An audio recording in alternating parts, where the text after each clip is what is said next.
आप सभी ने गरुड़ पुराण के बारे में जरूर सुना होगा। इस पुराण में मनुष्य के मृत्यु के बाद होने वाली घटनाओं के बारे में जिक्र किया गया है। आप जो भी पाप कर्म कर रहे हैं उसकी सजा के बारे में भी लिखा गया है। जब कोई मनुष्य मृत्यु को प्राप्त हो जाता है तब इस पुराण का पाठ किया जाता है ताकि उसकी आत्मा को शांति मिल सके तथा उस आत्मा को सद्गति मिले। गरुड़ पुराण कब पढ़ना चाहिए? यदि देखा जाए तो गरुड़ पुराण के पढ़ने के बहुत सारे नियम हैं। धर्मशास्त्र के अनुसार गरुड़ पुराण को मृत्यु के पश्चात ही पढ़ना चाहिए। कहने का मतलब ये है कि जब घर में किसी व्यक्ति की मृत्यु हो जाती है तो उसकी आत्मा की शांति तथा सद्गति के लिए गरुड़ पुराण का पाठ कराया जाता है। ऐसा कहा जाता है कि ऐसा करने से उस आत्मा को मोक्ष की प्राप्ति होती है तथा पाप कर्मों से उसे छुटकारा मिल जाता है, इसीलिए गरुड़ पुराण का पाठ जरूर करना चाहिए।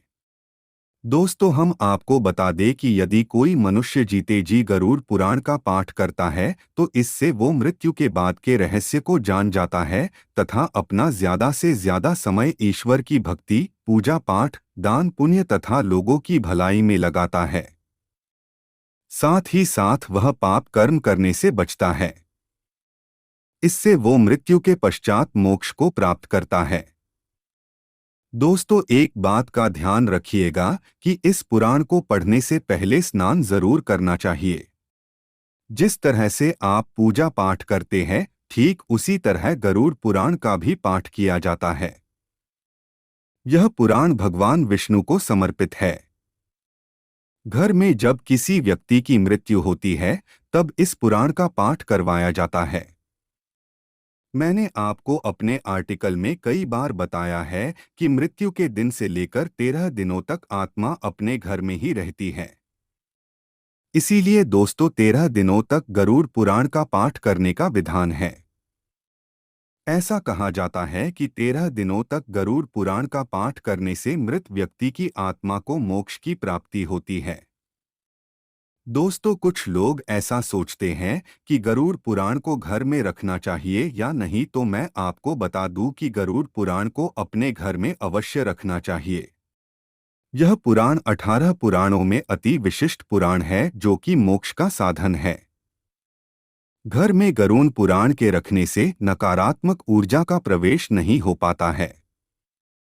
गरुड़ पुराण पढ़ने के फायदे।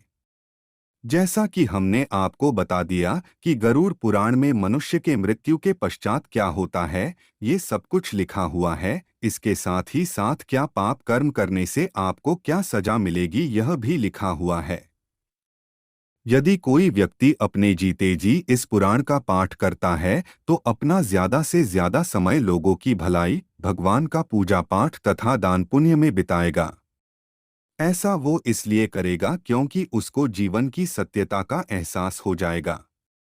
इस पुराण को पढ़ने से आध्यात्मिक, भौतिक तथा मानसिक तीनों तरह के लाभ मिलते हैं। इस पुराण को पढ़ने से भूत प्रेत इत्यादि का भय खत्म हो जाता है। घर में नकारात्मक ऊर्जा का प्रवेश नहीं हो पाता है। इस पुराण को पढ़ने से आपको मानसिक बेचैनी नहीं होती है तथा मृत व्यक्ति की आत्मा को सद्गति प्राप्त होती है। इस पुराण का पाठ करने से मनुष्य को उसके पाप कर्म से छुटकारा मिल जाता है।